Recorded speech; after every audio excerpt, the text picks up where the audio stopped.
September 11th, September 11th, September 11th, September 11th, September 11th, September 11th, September 11th, September 11th, September 11th, September 11th, September 11th, September 11th. September 11th. September 11th. September the 11th. September the 11th. evil killers, Taliban, Al-Qaeda, Osama bin Laden. War and danger. Weapons of mass destruction. Terror. Terrorism. Terrorism. Terrorism. Terrorism. Terrorism. Terrorism. Terrorism. Terrorism. Terrorism. Terrorism. Terrorism. Terrorism. Terrorism. Terrorism. Global terrorism. Global terrorism. World terrorism. Global terrorism. Global terrorism. Global terrorism. Global terrorism. The terrorists. Terrorists. Terrorists. Terrorists. Terrorists. Terrorists. Terrorists. Terrorists. terrorists, terrorists, terrorists, terrorists, Terrorists, terrorists, terrorists, terrorists, terrorists, terrorists, the evil terrorists. Terrorism. The words are hypnotically repeated. Terrorism, terrorist, terrorist threat, and of course, believed to be linked to Al-Qaeda. But it's the so-called war on terrorism that's in our faces practically 24/7 as the inescapable focus of our existence. One day, our grandchildren will look back on this time and ask, how was the war on terror won?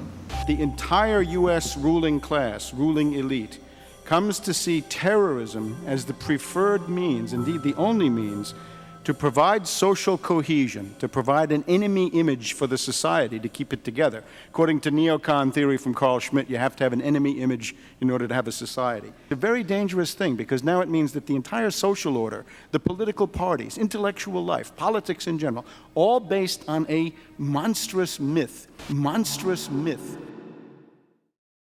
So there was no network? No, No. probably not. We invented it. Invention's too strong a term. I think we projected it. We projected our own worst fears, and that what we see is a fantasy that's being created.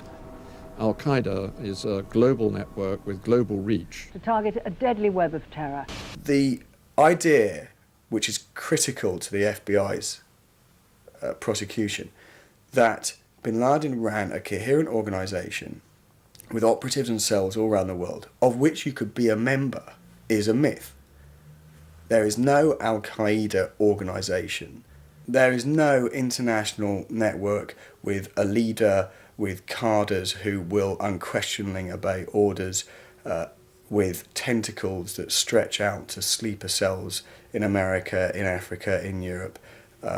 That idea of a coherent, structured terrorist network with an organised capability simply does not exist.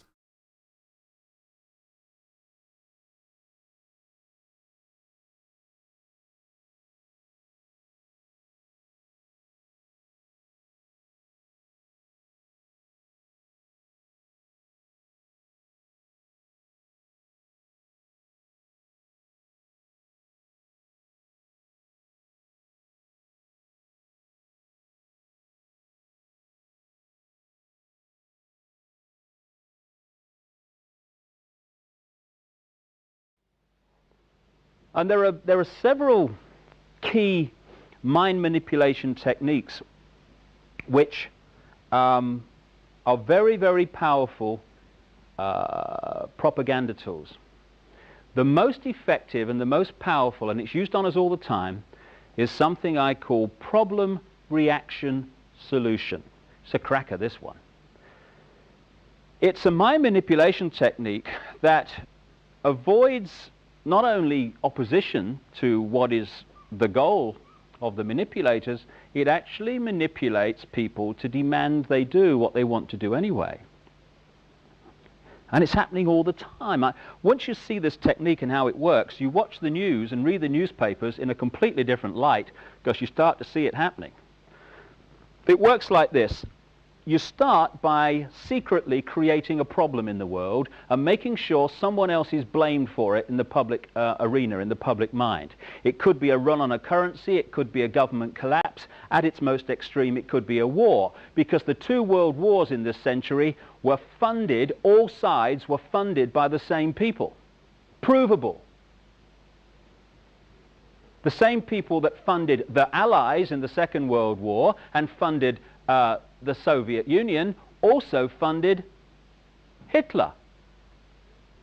Why would they do that? Why would someone want to fund all sides in a war? What is good is a war? Well, first of all, on one level, it makes vast amounts of money if you're lending money to all sides and you're also selling them lots of arms and all that stuff. But the fundamental reason for a war is to change the nature of post-war society.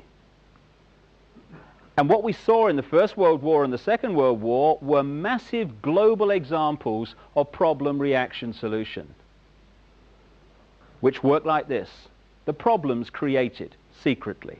You then use the media, which isn't difficult, to wind up public opinion in relation to your manufactured problem to the point where public opinion utters the classic words, something must be done, this can't go on, which is always followed by, give my power away, what are they going to do about it?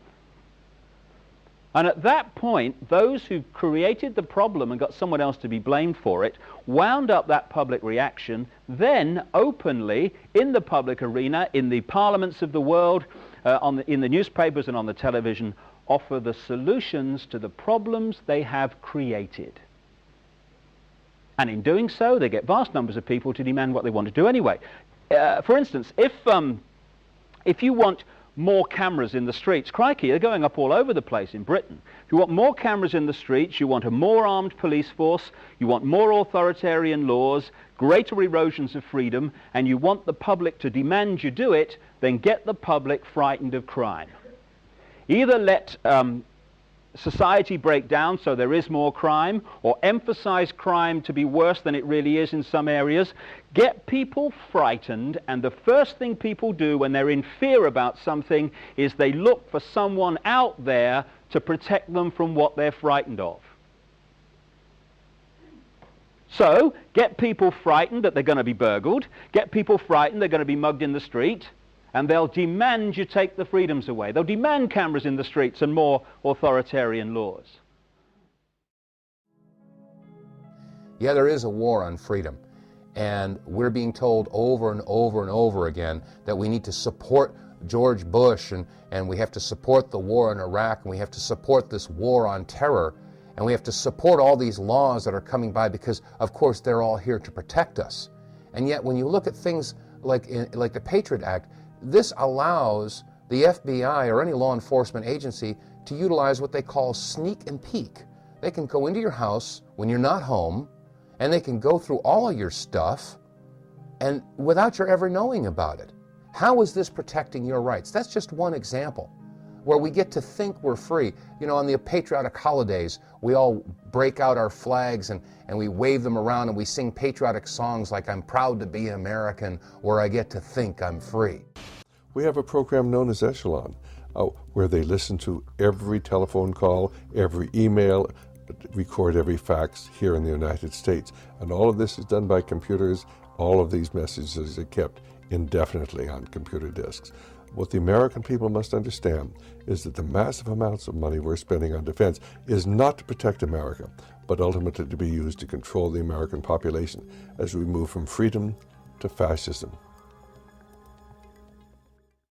Currently in the United States, unannounced to most brainwashed Americans, your home can be searched without a warrant, without you being home. You can in turn be arrested with no charges revealed to you, detained indefinitely with no access to a lawyer, and legally tortured, all under the suspicion that you might be a terrorist.